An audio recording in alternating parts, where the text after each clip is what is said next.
Shalom Bapak Ibu yang dikasihi Tuhan kita Yesus Kristus. Selamat malam, salam sejahtera bagi kita semua. Kembali kita akan disapa melalui renungan firman Tuhan pada malam hari ini. Sebelumnya mari kita bersatu di dalam doa.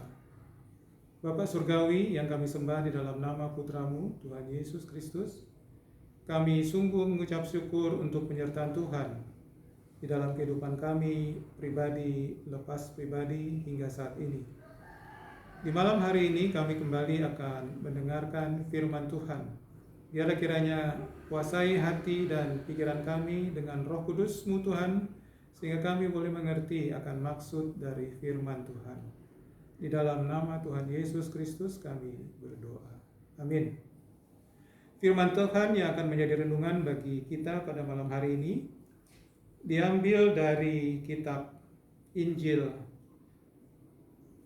Matius, pasalnya yang ke-26, ayatnya yang ke-69 hingga ke-75, dengan judul perikop Petrus menyangkal Yesus. Demikian firman Tuhan. Sementara itu Petrus duduk di luar halaman, maka datanglah seorang hamba perempuan kepadanya. Katanya, "Engkau juga selalu bersama-sama dengan Yesus orang Galilea itu." Tetapi ia menyangkalnya di depan semua orang. Katanya, "Aku tidak tahu apa yang engkau maksud." Ketika ia pergi ke pintu gerbang, seorang hamba lain melihat dia dan berkata kepada orang-orang yang ada di situ, "Orang ini bersama-sama dengan Yesus, orang Nazaret itu." Dan ia menyangkalnya pula dengan bersumpah, "Aku tidak kenal orang itu." Tidak lama kemudian orang-orang yang ada di situ datang kepada Petrus dan berkata, "Pasti engkau juga salah seorang dari mereka. Itu nyata dari bahasamu." Maka mulailah Petrus mengutuk dan bersumpah, "Aku tidak kenal orang itu." Dan pada saat itu berkokoklah ayam. Maka teringatlah Petrus akan apa yang dikatakan Yesus kepadanya, "Sebelum ayam berkokok, engkau telah menyangkal aku 3 kali." Lalu ia pergi keluar dan menangis dengan sedihnya. Amin. Demikian firman Tuhan. Saudara-saudaraku terkasih, tema yang menjadi renungan kita pada malam hari ini adalah jangan menyangkal Tuhan. Saat ini kita memasuki hari-hari di Minggu Sengsara Kristus, sebelum hari penyaliban dan kematiannya, serta hari kebangkitannya. Pada hari pertama dari hari raya roti tidak beragi, di malam harinya Yesus bersama murid-muridnya mengadakan perjamuan Paskah.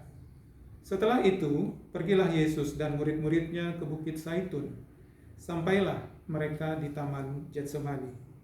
Duduklah mereka dan Yesus menyepi dan pergi berdoa. Katanya, "Ya Bapakku, jikalau sekiranya mungkin, biarlah cawan ini berlalu daripadaku. Tetapi janganlah seperti yang ku kehendaki, melainkan seperti yang engkau kehendaki." Hingga 3 kali Yesus berdoa yang sama. Karena hari sudah larut, mereka pun beristirahat dan bersiap tidur. Datanglah Yudas beserta serombongan orang membawa pedang. Yudas memberi salam dan mencium Yesus. Itulah pertanda pengkhianatan Yudas demi 30 keping perak. Yesus pun ditangkap dan dibawa ke mahkamah agama untuk dihakimi di depan Kayafas, imam besar, serta beserta ahli-ahli Taurat dan tua-tua Yahudi, guna mencari kesaksian palsu agar ia dijatuhi hukuman mati. Para muridnya tercerai-berai, melarikan diri, kecuali Simon Petrus dan murid yang lain. Kemungkinan adalah Yohanes. Dan Petrus mengikuti Yesus dari jauh sampai ke halaman mahkamah agama. Itulah kira-kira suasana saat perikop ini terjadi. Kemudian ada 3 orang hamba yang berbeda yang mengenal Petrus dan bertanya kepada dia bahwa mereka mengenal Petrus bersama-sama dengan orang dari Nazaret itu.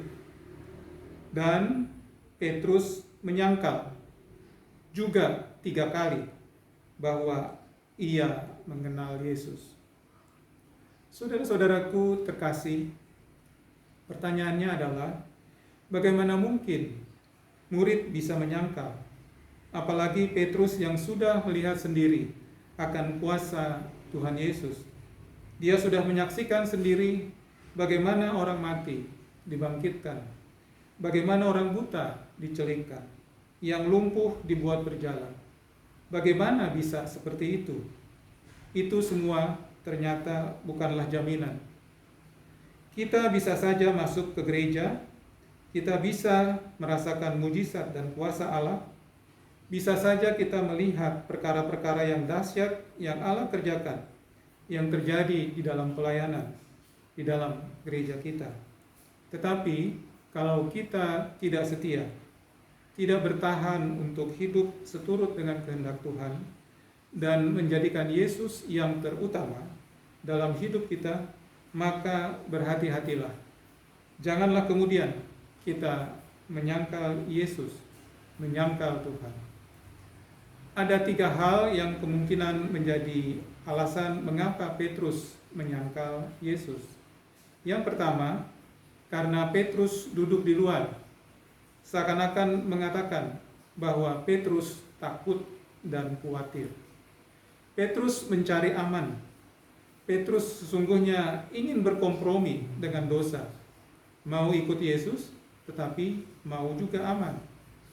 Alkitab berkata, jika kamu tinggal di dalam aku dan firman-Ku tinggal di dalam kamu, di dalam Yohanes 15 ayat 7a, maka itu artinya kita bukan hanya perlu dekat dengan Allah, tetapi kita harus menjadi satu. Biarlah firman-Nya tetap tinggal diam di dalam hati kita, maka di situ kita akan melihat kuasa, di situ kita akan melihat kemenangan, di situ kita akan melihat bagaimana sungguh dahsyat kuasa Tuhan. Jadi, kenapa Petrus bisa menyangkal? Bukan berarti dia tidak mencintai Tuhan Yesus, tetapi saat itu ia berdiri terlalu jauh dengan Tuhan. Dia duduk di luar. Ia mencari aman untuk ikut Yesus. Dia takut dan khawatir. Yang kedua, karena Petrus menganggap bahwa hukum Tuhan bisa dilanggar demi keselamatannya. Pada ayatnya yang ke-74 dikatakan, maka mulailah Petrus mengutuk dan bersumpah, aku tidak kenal orang itu. Padahal Alkitab sudah menyebut, janganlah menyebut nama Tuhan secara sembarangan. Alkitab mengajarkan kepada kita bahwa kita tidak boleh bersumpah sebagai orang percaya. Bahkan seringkali dalam keadaan yang tertekan, kita yang sudah sebagai orang percaya, ada yang rela untuk berbohong, rela untuk menipu, berkorupsi, bahkan berzina. Karena kadangkala kita ingin mendapatkan pembenaran atau persetujuan dari semuanya itu. Firman Tuhan selalu mengingatkan kita secara tegas bahwa alasan apapun yang baik tidak bisa membenarkan tindakan yang keliru. Walaupun Petrus mempunyai alasan supaya dia selamat, jangan sampai dia ikut terbunuh bersama Yesus karena dia masih ingin mengabarkan Injil. Tetapi sungguh kita harus mengingat, meskipun alasannya baik, tetapi kita tidak boleh melakukan tindakan yang tidak berkenan di hadapan Tuhan. Alasan yang ketiga, karena Petrus lupa akan peringatan dari Yesus kepadanya. Setelah mendengar ayam berkokok, sekarang Petrus tahu betapa besar anugerah Tuhan, betapa sayang Yesus Kristus kepada dirinya, yang selalu mengingatkan kepada dia untuk tidak menyangkal Tuhan. Petrus menangis dengan sedihnya sebagai wujud penyesalan dan pertobatannya. Dia sadar bahwa dirinya tidak layak dikasihi Tuhan. Tetapi belas kasihan Tuhan membuat Petrus dapat dipulihkan kembali. Yesus sangat mengerti situasi dan kondisi Petrus saat itu.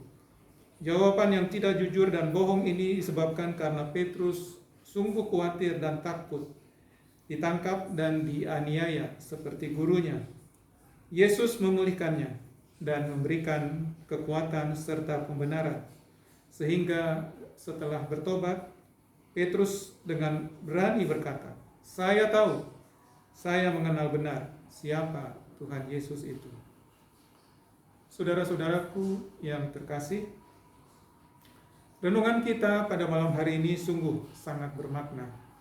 Mengikuti Yesus dari jauh, duduk bersama dan merasakan kehangatan bersama orang-orang jahat dapat membuat orang percaya menyangkal, menolak perkataan dan menjadi batu sandungan bagi Yesus Kristus. Sebab bergaul dengan orang jahat bukan memikirkan apa yang dipikirkan Allah, melainkan apa yang dipikirkan manusia. Paulus mengingatkan kita, janganlah kamu sesat, janganlah kamu menyangkal Tuhan. Pergaulan yang buruk merusakkan kebiasaan yang baik. Tertulis di dalam 1 Korintus 15 ayatnya yang ke-33. Oleh karena itu, di saat kita mendengarkan firman Tuhan, baik di gereja, baik di persekutuan doa, kita harus meyakini bahwa firman Tuhan khusus berbicara kepada kita. Jangan sampai kita melupakan firman Tuhan, karena jikalau kita melupakan firman Tuhan, maka kita akan berjalan semakin jauh dari Tuhan. Akan tetapi, bila kita menjadikan firman Tuhan sebagai sesuatu yang terutama di dalam hidup kita, maka kita akan berjalan melalui kemenangan, dan kemenangan melalui kuasanya yang besar. Amin.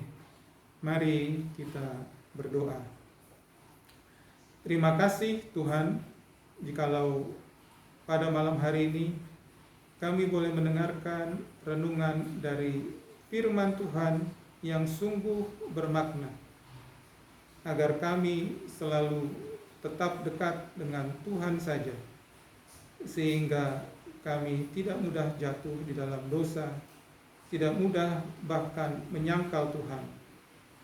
Terima kasih firman Tuhan yang menguatkan ini, kiranya boleh kami laksanakan dan lakukan di dalam kehidupan kami hari lepas hari. Terpujilah nama-Mu Tuhan, kekal untuk selama-lamanya. Di dalam nama Tuhan Yesus Kristus kami berdoa. Amin. Terima kasih untuk firman Tuhan yang menguatkan. Selamat menyambut Paskah. Tuhan Yesus memberkati kita semua.